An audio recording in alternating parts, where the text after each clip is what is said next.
What's up, investors? It is the Russian dude. You might think that Vladimir Putin's hold on Russia's regions remains unshakable, especially with the ongoing war in Ukraine demanding an ever-growing stream of manpower. But look closer, and you will discover that power within the Russian Federation is increasingly fractured. Amid economic desperation, political fatigue, and the absence of any real civil liberties, local strongmen begin to sense their moment. Now enter Ramzan Kadyrov, the authoritarian ruler of Chechnya, who has been expanding his personal militant network far beyond his republic's borders.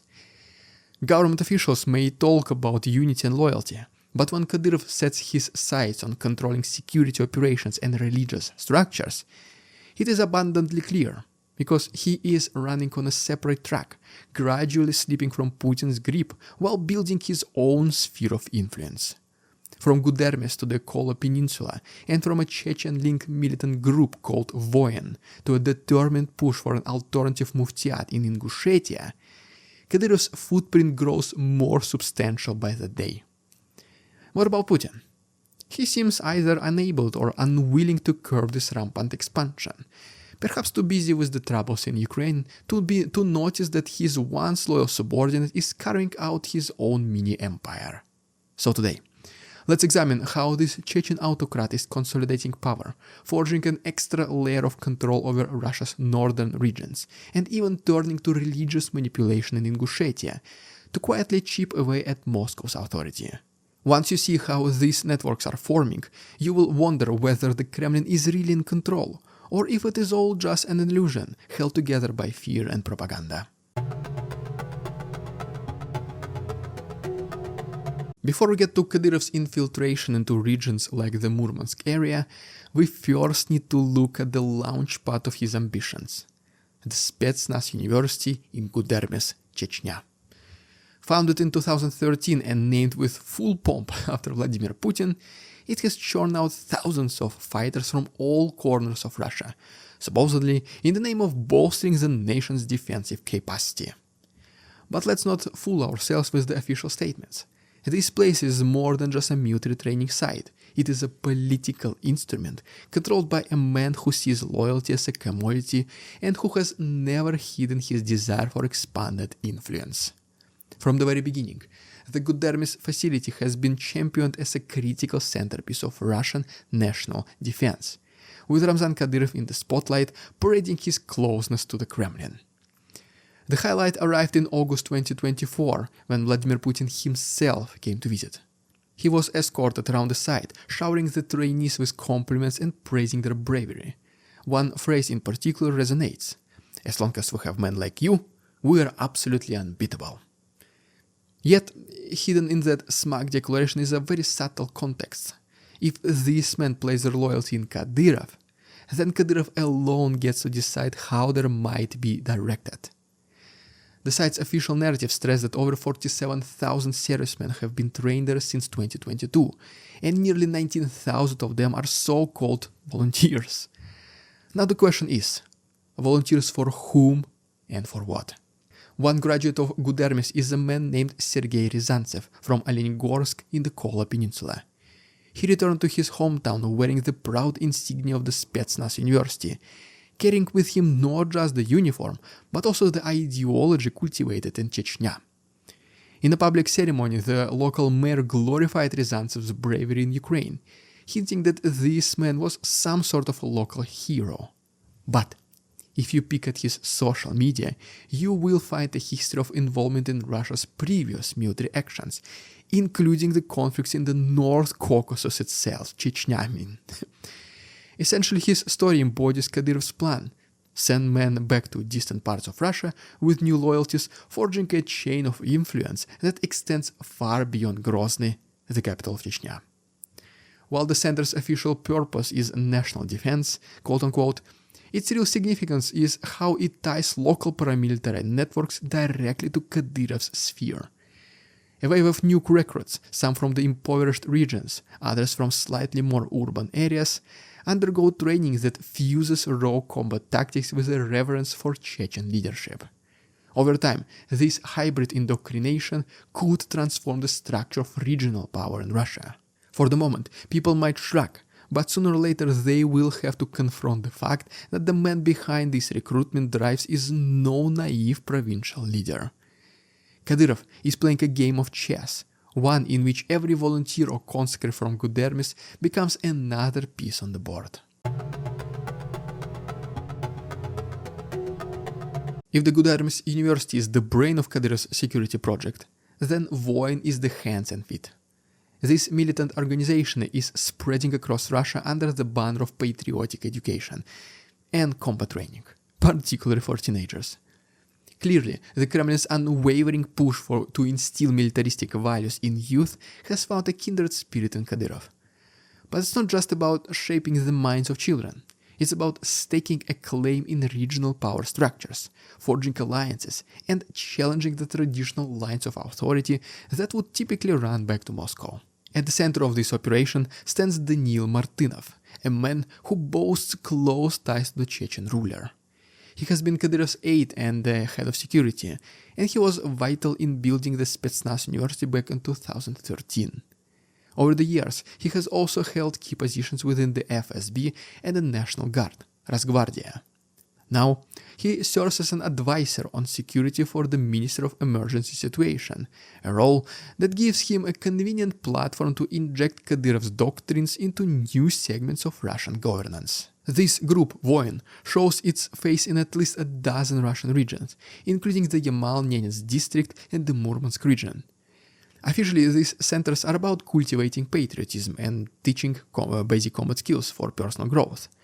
But the real agenda is to condition young Russians to see Kadyrov as a parallel authority figure, an alternative source of security and power. In the long run, these local cells might evolve into paramilitary groups loyal not to the federal center, not to Moscow, but to Chechen interests. That shift in allegiance, especially among the younger generation, could undermine the shaky system that currently keeps Putin at the top of this pyramid.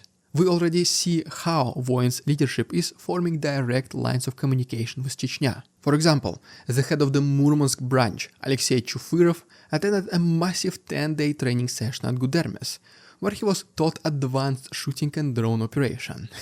Skills that you don't typically pick up in a standard patriotic education class.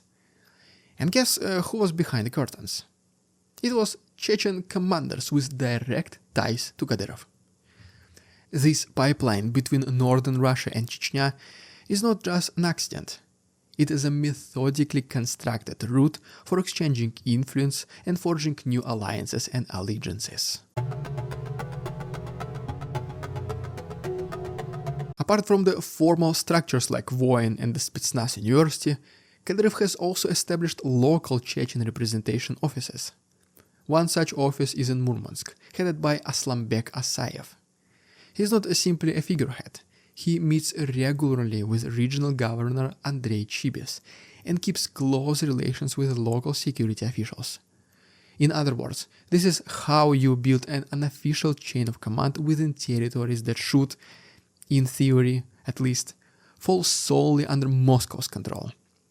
When you have people on the ground who regularly interact with local power brokers, you start to shape the narrative, rig the system, and position yourself as a power behind the scenes. Interestingly enough, Asayev once lived in Norway, from all the other countries, and part of his family apparently still resides there. This international radio connection might be incidental, but it also signals how Kadyrov's network transcends Russia's borders.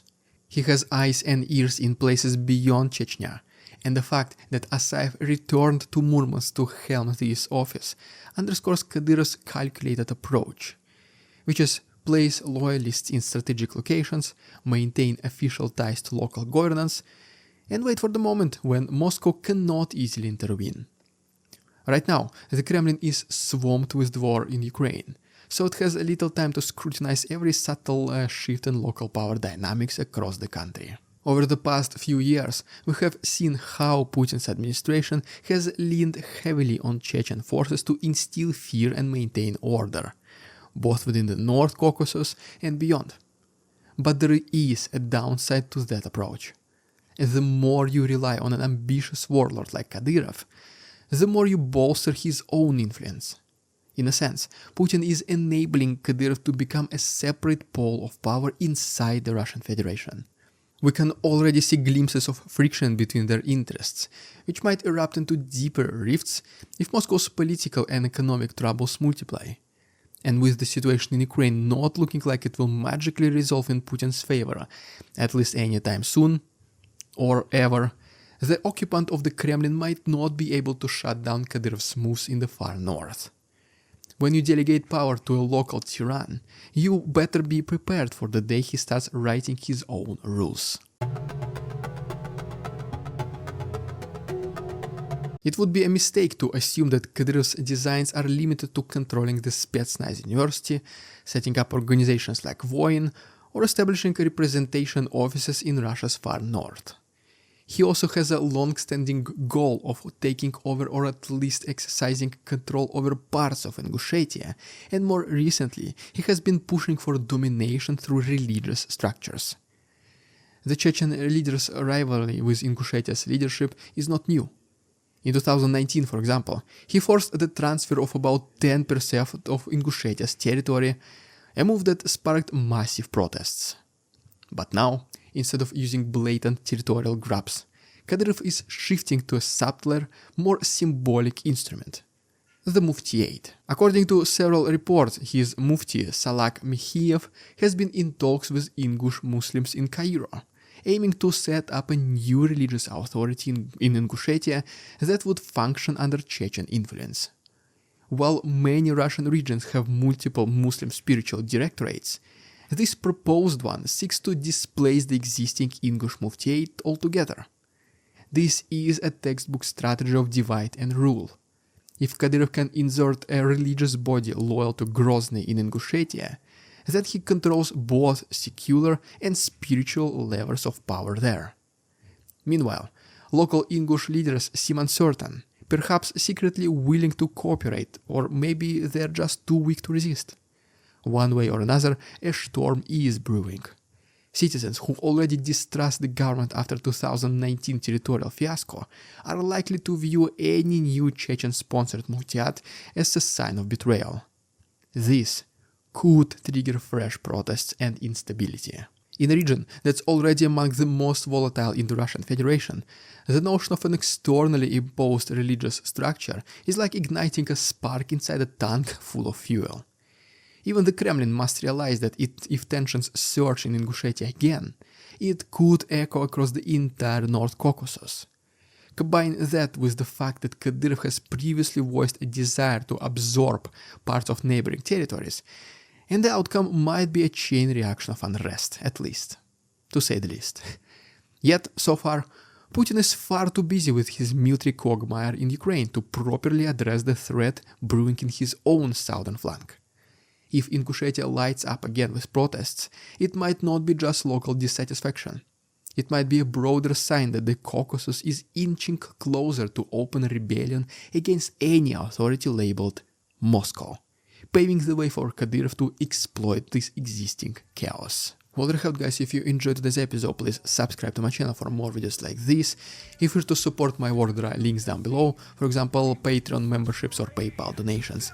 Thanks so much for watching. See you on Tuesday. We won't succumb to their tricks, the facade they try to sell. Their twisted words and feeble claims are resolve they cannot quell.